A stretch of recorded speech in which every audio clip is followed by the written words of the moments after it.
Department of Defense and military veterans came under fire for the initial Armed Forces Day parade price tag of 370 million rand. Now, the department has since come back to say the budget for the event was slashed to 178 million rand for the day's event. And COSATU Parliamentary Coordinator Matthew Parks called for the reprioritization of the funds to pay for more pressing issues in the SANDF. And he joins us now to discuss this further. Good morning, Matthew, and thank you so much for your time.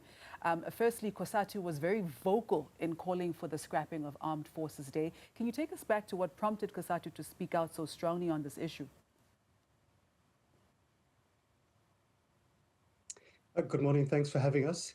So I think we must first welcome the reduction by 60% of the budget allocated to the National Defence Forces Armed Force Day events today and even preceding today. It's positive when government listens to society, listens to COSATU amongst other parties and responds appropriately. So that's a good thing. And I think we must appreciate that. Our concerns, we felt the price tag was just out of control. We just felt it is unacceptable. And for several reasons. One is that we have complaints from members of the Defence Force from bases across the country, from Limpopo to Mpumalanga to the Western Cape, who complain that they only get paid get provided 1 meal a day, not 3 meals a day. And being a member of the military is a physically intensive job. It's unlike other occupations. You have to provide our members of the Defence Force with at least 3 meals a day. There are also constant complaints about the conditions of the barracks, soldiers sleeping in tents which are 20 years old, lacking decent uniforms, even having to buy boots themselves. We get constant reports of military vehicles lacking tires, not being maintained or serviced in more than a year and being unroadworthy. We have reports of ships being unseaworthy. We had an accident a year ago where 3 sailors died at sea, which we think was preventable. We get constant reports of the Air Force pilots not getting enough flying time in a year to maintain their pilots' licenses. There was an issue last year we had to intervene on when our SANDF members were deployed to the DRC and they were not receiving their allowances from the United Nations.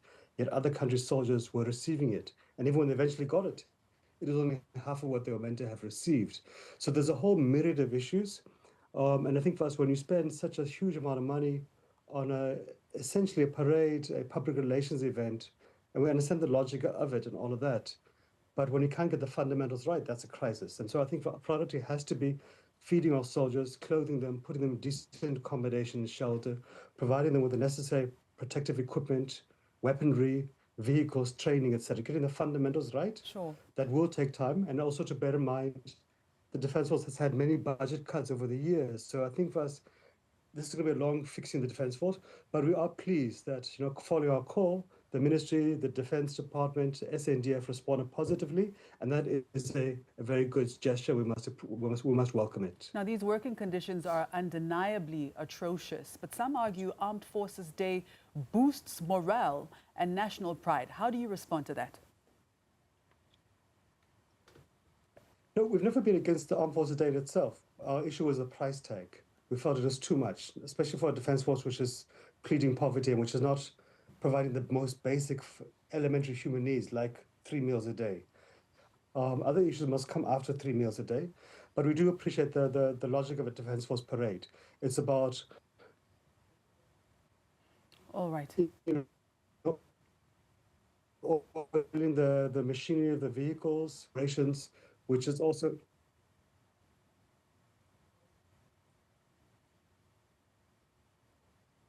Hi. We froze it again.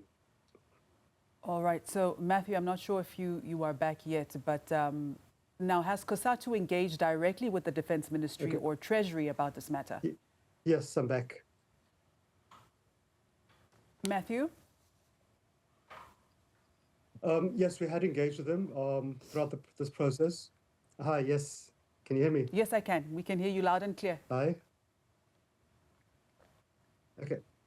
Okay, no, apologies for the gremlins today.